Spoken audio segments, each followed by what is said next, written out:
अस्सलाम वालेकुम ख़वातीन हज़रात, हाय दिस इज़ मोहन। इस वीडियो हम लोग बात करने वाले हैं कीमोट्रिप्सिन के बारे में। So basically as we know कि हमारी एंजाइम की बायोकेमिस्ट्री सीरीज़ चल रही थी जिसके अंदर हम लोग डिफरेंट किस्म के टॉपिक्स को डिस्कस करते हुए आ रहे हैं and today we have reach chymotrypsin.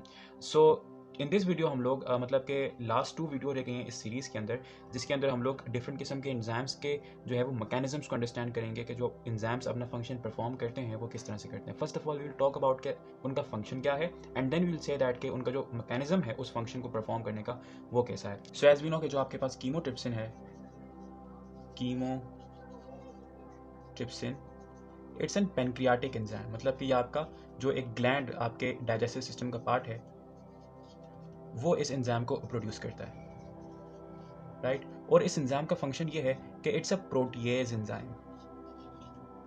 Protease means that कि ये आपके पास प्रोटीन की हाइड्रोलाइटिक क्लीवेज को कैटलाइज करता है, मतलब कि it कैटलाइजेस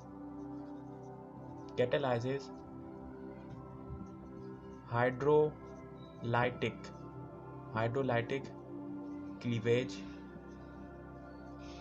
of protein. Hydrolytic cleavage का मतलब ये है कि किसी भी चीज़ में वाटर को ऐड कर कर उसकी ब्रेक डाउन करना। Cleavage means break down and lytic also means break down and hydro means exactly water, मतलब कि किसी भी चीज़ के अंदर खासतौर पे मतलब कि हाइड्रोलाइटिक मीन्स दैट कि किसी भी चीज़ को वाटर की मदद से तोड़ना, मतलब कि उसमें वाटर ऐड करना और वो टूट जाए। और जब ये हाइड्रोलाइटिक क्लीवेज आप लोग प्रोटीन की करते हैं तो उसको आप लोग हाइड्रोलाइटिक क्लीवेज ऑफ प्रोटीन कहते हैं। तो जो आपके पास कीमोट्रिप्सिन है उसका ये फंक्शन है कि it कैटलाइजेस the hydrolytic cleavage of protein. हम लोग इस वीडियो में एक खास किस्म के कीमोट्रिप्सिन को डिस्कस करें which is a bovine chymotrypsin, bovine pancreatic chymotrypsin, because chymotrypsin भी बहुत किस्म के होते हैं। So we are discussing pancreatic chymotrypsin, जिसका जो आपके पास रिलेटिव मॉलिक्यूलर वेट है। अच्छा, bovine means it is obtain from cow, obtain from cattles, particularly cow से ये लिया गया है, काउ। अच्छा, इसका जो आपके पास MR मतलब के रिलेटिव मॉलिक्यूलर वेट है, इट इज ऑलमोस्ट 25,191 यूनिट्स। अच्छा, और इस एंजाइम के बारे में खास बात यह है कि it cleaves that peptide which is surrounded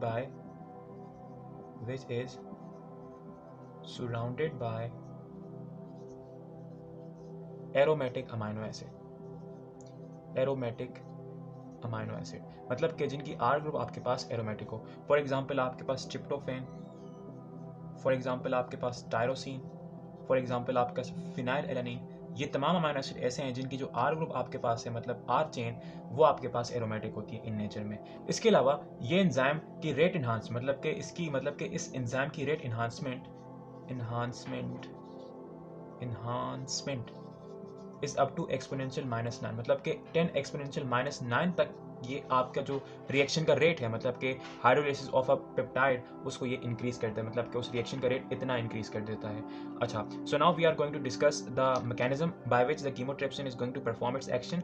लेकिन हम लोग बिल्कुल सिंपल रखेंगे, मतलब कि मैं कोई ऐसी कॉम्प्लेक्स बातें नहीं करूंगा जो कि आपके सर के ऊपर से गुजरे, but I will stick to the point. और मैं जस्ट जो इंपॉर्टेंट है और जो इसका एक्चुअल मैकेनिज्म है, apart from that some such complex concepts जो के साथ अक्सर आपको मिलते हैं, I will leave it out and I will explain through a picture. So अब आइए उसके ऊपर बात करते हैं। So as you can see in this picture, ये आपके सामने कीमोट्रिप्सिन के मैकेनिज्म की कंप्लीट एक पिक्चर है, मतलब कि इन दो स्टेप्स के अंदर, इन दो स्टेजेस के अंदर आपके पास ये जो आपके पास कीमोट्रिप्सिन है ये एक पेप्टाइड बॉन्ड को ब्रेक डाउन कर देता है। So let us start that particular mechanism of chymotrypsin. So first of all आपने इन मतलब कि इस पूरे मैकेनिज्म में 2 अमीनो एसिड ऐसे हैं जिनको आपने नोट में रखना है। First of all is serine 195, ठीक है, एंड हिस्टिडीन 57। इस मैकेनिज्म के अंदर हम लोग डिफरेंट किस्म की कैटालाइटिक टाइप्स को डिस्कस करने वाले हैं। If you have watch my video जिसमें मैंने उन डिफरेंट किस्म की टैब्स को जो कि अक्सर जो एंजाइम्स हैं वो कैटालिसिस में यूज़ करते हैं, अगर आपने वो वीडियो देखी है, so you are going to see the examples of that particular catalysis, for example acid base and covalent खास तौर पे। सो फर्स्ट ऑफ ऑल होता यह है कि जो आपके पास as you can see oxygen of serine 195 वो एज अ न्यूक्लियोफाइल एक्ट करता है, ठीक है, और ये अटैक करता है carbonyl carbon of peptide group को।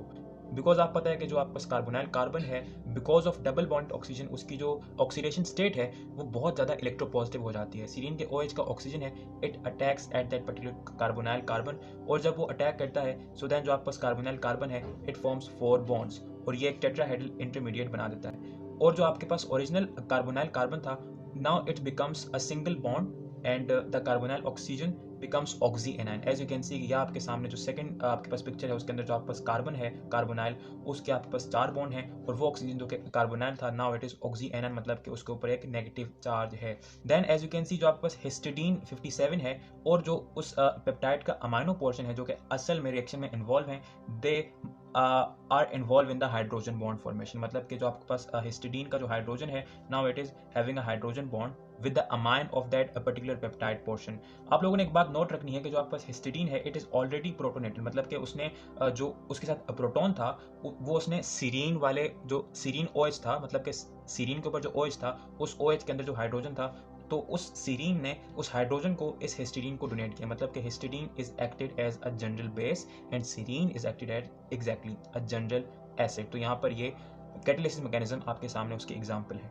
इसके बाद the carbon nitrogen bond in the original peptide breaks leaving the acyl enzyme intermediate, मतलब कि इसके बाद जो आपके पास एक्चुअल पेप्टाइड बॉन्ड होती है in this step as you can see वो आपके पास ब्रेक हो जाती है and the H positive donated from the serine to histidine will be donated here and it's donated to living amino group, मतलब कि वो हाइड्रोजन जो कि सीरीन के साथ एक्चुअल में इनिशियली अटैच था जो कि बाद में हिस्टिडीन के पास आया, अब हिस्टिडीन एक्ट करेगा एज अ जनरल एसिड और वो ये प्रोटॉन इस लिविंग अमाइन को डोनेट कर देगा, जिससे जो आपके पास अमाइन है वो स्टेबलाइज हो जाएगा ताकि उसकी जब लिविंग हो तो उसके ऊपर किसी किस्म का अटैक ना हो सके। देन जो आपके पास सेकंड स्टेज है उसके अंदर एज यू कैन सी आपके पास वाटर आता है and it acts as a nucleophile और उसका जो ऑक्सीजन है वो अटैक करता है कार्बोनाइल कार्बन को, मतलब कि वो जो आपके पास टेट्राहेड्रल इंटरमीडिएट था उसके ऊपर। इन दिस सेकंड फेज जो आपके पास वाटर है as you can see it is hydrogen bonded with the histidine और जो आपके पास ऑक्सीजन ऑफ H2O है अब वो एक्ट कर रहा है एज अ न्यूक्लियोफाइल और वो अटैक करता है असाइल कार्बन के ऊपर। अब वंस अगेन जो आपके पास वो टेट्राहेड्रल इंटरमीडिएट है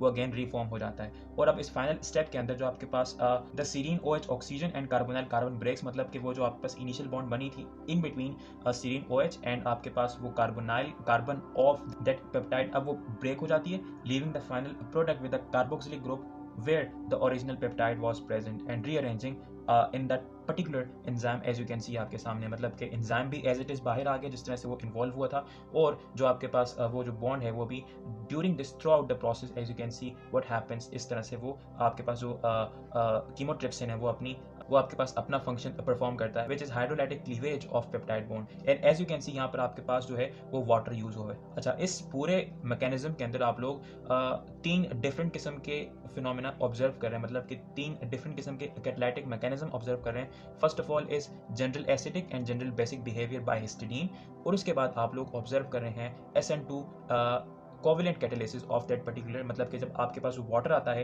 as you can see water is acting as a nucleophile और जब वो अटैक करता है उस कार्बोनाइल कार्बन के ऊपर, मतलब कि असाइल कार्बन के ऊपर, सो ड्यूरिंग द अटैक वो जो कार्बन है it is bonded with the serine OH जो कि आपके पास लीविंग ग्रुप बिहेव करेगा, मतलब कि जो कि वीक न्यूक्लियोफाइल है। ठीक है, so now this is an SN2 reaction और ये जो आपके पास इस रिएक्शन का पूरा जो मैकेनिज्म है या इन शॉर्ट काइनेटिक्स है वो सेकंड ऑर्डर होगी और ये इसका जो टोटल मैकेनिज्म है it is SN2 based. So as you can see कि इस तरह से जो आपके पास कीमोट्रिप्सिन है it performs its function. So that is it with this video. I hope so कि मैंने बिल्कुल सिंपल करके रखा है, आपको समझ आया होगा।